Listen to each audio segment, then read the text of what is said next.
sleep. It was one of those nights where my mind simply refused to quiet down, thoughts circling endlessly like pixies trapped in a jar.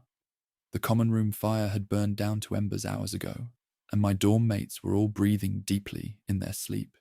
But I lay awake, staring at the ceiling of my four-poster bed, counting the shadows cast by moonlight filtering through the curtains. Finally, I gave up. There was no point lying there growing more frustrated with each passing minute. I slipped out of bed as quietly as I could, pulled on my robes over my pajamas, and grabbed my wand from the bedside table. The wood felt warm and familiar in my palm, a small comfort in the deep stillness of the night. The common room was empty and peaceful, lit only by the faint glow of dying coals. I stood there for a moment, considering my options. I could go to the library, but the idea of sitting among dusty books felt oppressive right now. I could walk the corridors, but the night patrols would likely send me back to bed, and I wasn't in the mood to lose house points or earn a detention. Then I thought of the grounds, the wide open space under the stars, the fresh air, the sense of freedom that came with being outside the castle walls. And once I thought of the grounds, I naturally thought of Hagrid. His cabin would have a light burning, I was certain. He was often up late, tending to some creature or another, or simply sitting by his fire with Fang at his feet. The decision made itself. I would go for a walk. I would visit Hagrid. And if he was asleep, well, the walk itself would do me good. Getting out of the castle was easier than I'd expected. I knew a side door that was usually unlocked, one that led out near the vegetable gardens. I made my way down through the quiet corridors, past sleeping portraits in suits of armor that gleamed faintly in the moonlight streaming through windows. A ghost drifted by at one point, but paid me no attention, lost in whatever thoughts ghosts have in the deep hours of night. The door opened smoothly, and I stepped out into the night air. It was cool, but not cold, the kind of temperature that made me grateful for my robes, but didn't make me want to turn back. The moon was nearly full, hanging huge and silver in the sky, illuminating the grounds with a pale, ethereal light that made everything look softer, dreamlike. I took a deep breath, filling my lungs with air that smelled of grass and earth and the distant forest. Already, I felt better. There was something about being outside, about having space around me, that eased the tightness in my chest that had been building all evening. I started walking toward the forest edge, where I knew Hagrid's cabin sat, warm and welcoming. The grass was slightly damp with dew, and I could feel moisture seeping into my slippers. But I didn't mind. Above me, the stars were scattered across the sky like someone had spilled salt, countless and brilliant.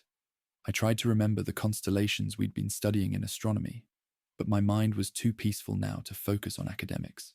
The path down to Hagrid's cabin was one I'd walked many times before, but it felt different at night.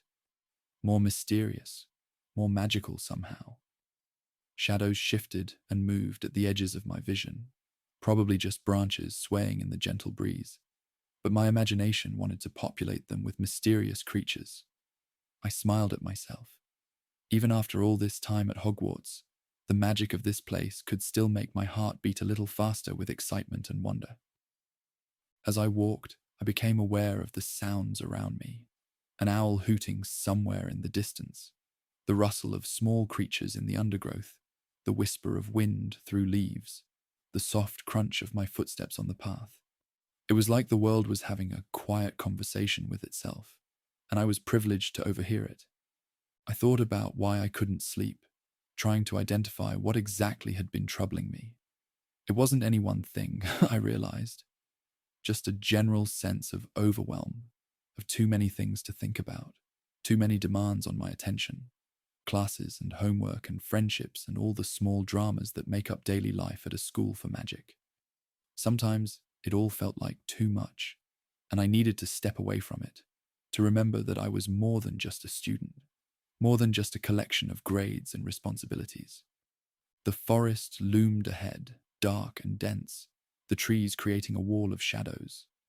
I'd always found the forbidden forest both frightening and fascinating. It was wild in a way that the manicured grounds of Hogwarts were not, untamed and full of ancient magic that had nothing to do with wands or spells. During the day, it looked mysterious. At night, it looked like the entrance to another world entirely. But I wasn't going into the forest. I was going to the cabin that sat at its edge, and already I could see warm light glowing in the windows. Relief washed over me. Hagrid was awake. I wouldn't be disturbing him. I quickened my pace slightly, suddenly eager for the warmth and comfort I knew I'd find inside. As I approached the cabin, I heard Fang barking, that deep, booming bark that would be terrifying if you didn't know he was actually quite gentle. I heard Hagrid's voice rumbling in response, telling Fang to settle down. It was just a visitor. Then the door swung open, and there was Hagrid, filling the doorway, his face breaking into a huge smile when he saw me. "Well, well," he said, his voice warm and welcoming. "Can't sleep, eh? Come in, come in. I've just put the kettle on." I stepped inside, and immediately the comfort of the place wrapped around me like a blanket.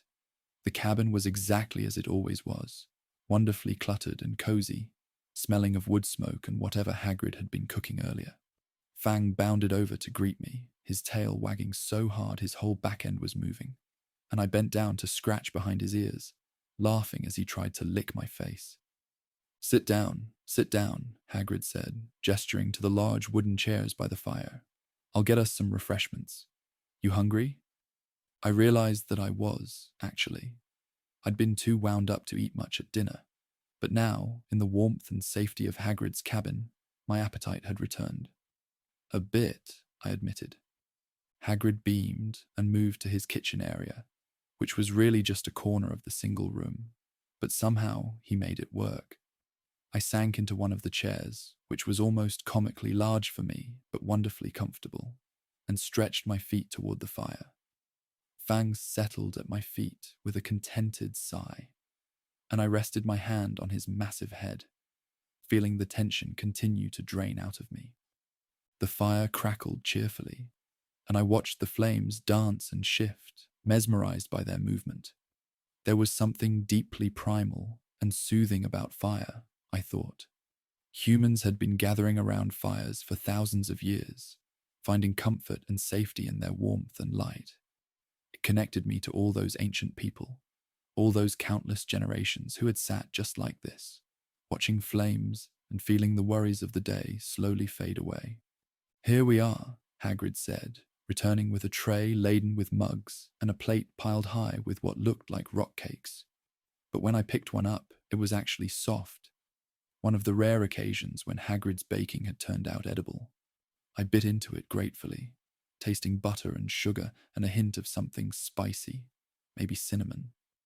The mug Hagrid handed me was warm in my hands, and when I raised it to my lips, the sweet, creamy taste of butterbeer filled my mouth. It was perfect, exactly what I needed. Not the cold butterbeer you'd get at the Three Broomsticks, but warm, heated just enough to make it even more comforting. I took a long drink, feeling the warmth spread through my chest and belly. "Rough day?" Hagrid asked, settling into his own chair, which creaked under his weight. He took a sip from his own massive mug and looked at me with concern and kindness in his eyes.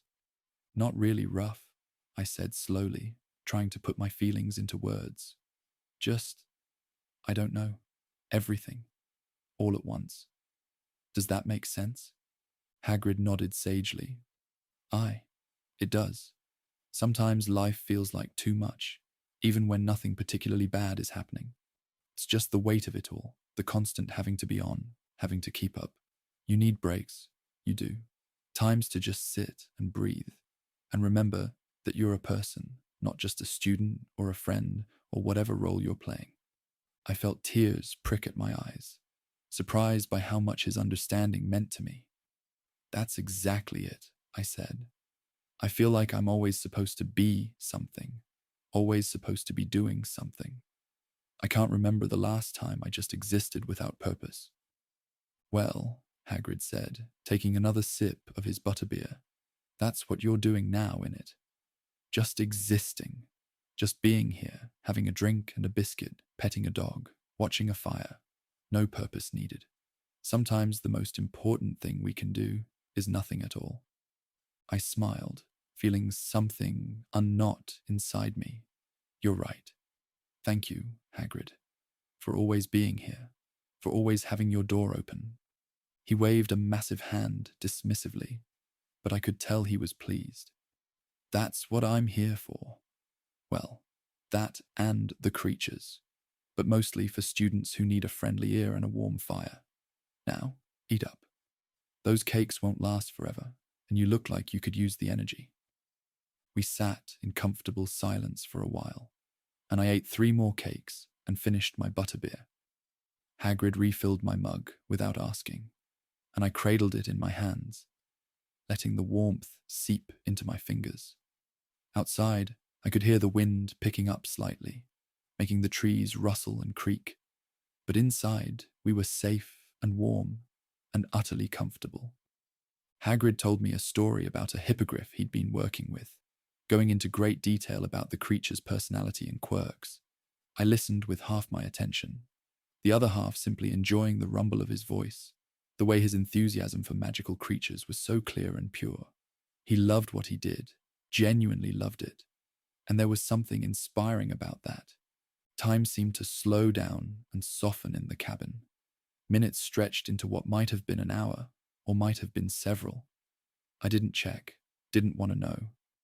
Clock time felt irrelevant here. This was a space outside of normal life, outside of schedules and obligations. This was a bubble of peace, and I wanted to stay in it as long as possible. Eventually, though, I felt my eyelids growing heavy. The warmth of the fire, the fullness in my belly, the comfort of the chair, all of it was conspiring to make me drowsy. I yawned hugely, and Hagrid chuckled. "Time for you to head back, I think," he said gently. "Get some proper sleep in your own bed. But you come back any time, you hear? Day or night, my door's always open to you." I nodded, feeling a rush of affection for this gentle giant who had shown me such kindness. "Thank you, Hagrid, for everything." He walked me to the door, and Fang followed, seeming reluctant to see me go. I gave the dog one last pat, pulled my robes tighter around me, and stepped out into the night. The air felt even cooler after the warmth of the cabin, but it was refreshing rather than uncomfortable. The moon had moved across the sky, but it was still bright, still illuminating the path back to the castle. I turned and waved to Hagrid, who stood in the doorway, watching to make sure I got away safely. Then I started walking. The walk back felt different from the walk there. I was calmer now, more settled in myself. The restless energy that had driven me out of bed had been replaced by a peaceful tiredness that promised actual sleep when I returned to my dormitory. My mind, which had been racing with worries and thoughts, was now quiet, content to simply notice the beauty of the night around me.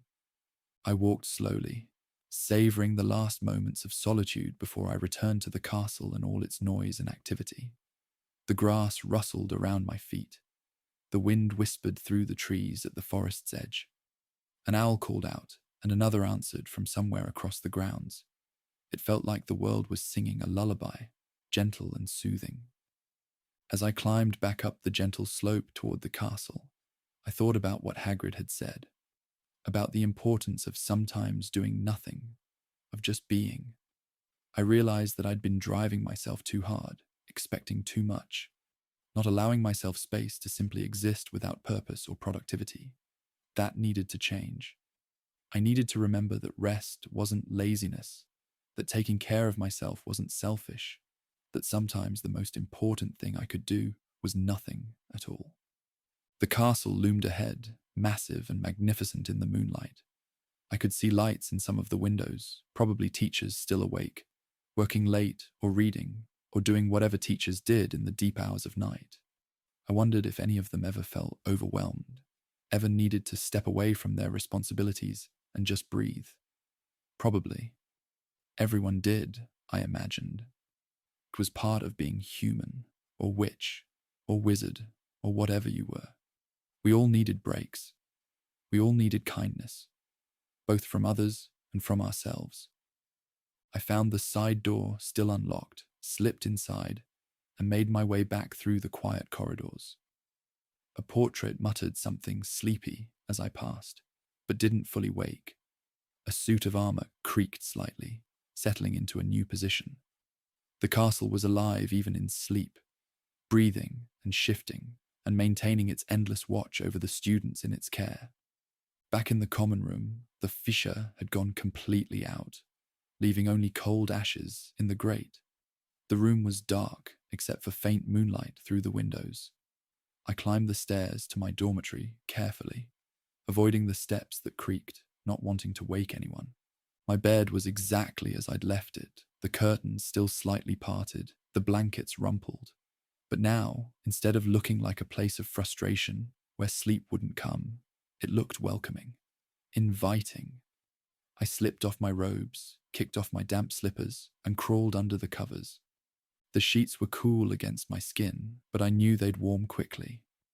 I arranged my pillow, settled into my favorite sleeping position, and closed my eyes. Behind my eyelids, I could still see the glow of Hagrid's fire, could still taste the sweetness of butterbeer, could still feel Fang's warm bulk against my feet. I thought about the walk through the moonlit grounds, about the peace I'd found in the night air, and the comfort I'd received in a small cabin at the forest's edge. I thought about Hagrid's wisdom, simple but profound, about the necessity of sometimes doing nothing at all. I thought about how lucky I was to have this place, this magical school with its endless mysteries and its unexpected kindnesses. My breathing slowed and deepened. My muscles relaxed, one by one, releasing tension I hadn't realized I was holding. The worries that had seemed so pressing earlier now felt distant, manageable, like problems that could wait until tomorrow. And tomorrow felt far away, separated from now by the gift of sleep, the blessing of rest. Around me, my dorm mates slept on, unaware that I'd ever left, unaware of my small adventure in the night. That felt right somehow. This experience was mine, a private moment of peace that I could hold on to, could return to in my memory when things felt overwhelming again. I would visit Hagrid again, I decided drowsily. Maybe not in the middle of the night, but regularly. I'd make time for it, would prioritize those moments of simple comfort and genuine connection. Because that was important, maybe more important than getting perfect marks on all my assignments or being the best at every spell. Taking care of myself, nurturing the relationships that fed my soul, allowing myself time to just be, those things mattered. Sleep was pulling at me now, gentle but insistent, and I let myself sink into it willingly. My last conscious thought was of gratitude for Hagrid and his open door, for the beauty of moonlit grounds, for the magic that surrounded me every day, in big ways and small, for the fact that I couldn't sleep earlier, because if I had, I would have missed all of this. Sometimes the things we think are problems are actually gifts in disguise. My sleeplessness had led me to exactly what I needed. The universe, or magic, or whatever force guided these things, had a way of working out if you trusted it, if you stayed open to possibilities, if you were willing to step out into the night, not knowing what you'd find, but trusting that you'd find something. And I had found something. Peace, comfort, perspective. A reminder that I was loved and supported. A moment of pure, simple joy in warm butterbeer and soft cakes, and the rumble of a kind voice telling stories by firelight. That was enough. More than enough. It was everything. I drifted off to sleep with a smile on my face, secure in the knowledge that tomorrow would bring new challenges, but also new opportunities for these small moments of grace. Life at Hogwarts was complicated and demanding, but it was also full of unexpected kindnesses, of doors that were always open, of friends who welcomed you in the middle of the night without question or judgment. The castle breathed around me, ancient and protective. My dorm mates slept peacefully. Outside, the moon continued its journey across the sky, and in a cabin at the forest's edge, a fire still burned, waiting for the next student who might need its warmth. Everything was exactly as it should be. I was exactly where I needed to be, and sleep, when it finally claimed me completely, was deep and dreamless and perfectly, wonderfully restful. In the morning, I would wake refreshed. I would remember my midnight adventure with fondness and gratitude. I would carry its lessons with me through the busy day ahead. But that was tomorrow. Tonight, now, there was only this: the softness of my pillow, the warmth of my blankets, the quiet breathing of my friends, the distant hoot of an owl outside the window, and sleep. Blessed, beautiful sleep. Coming at last, like a friend I'd been waiting for, wrapping me in its gentle embrace and carrying me down into dreams where butterbeer flowed freely, and fires never went out, and doors were always, always open. Good night, castle. Good night, moon. Good night, Hagrid and Fang, sleeping in your cozy cabin. Good night, forest, with your mysteries and magic. Good night, world. I'm ready now, ready to rest, ready to let go, ready to trust that everything will still be here when I wake.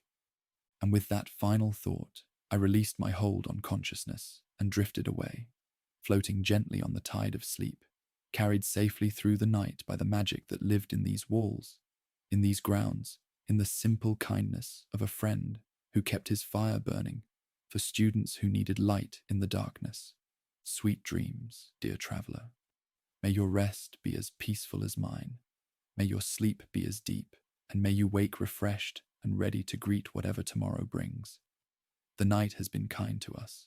The world has offered its comfort, and we have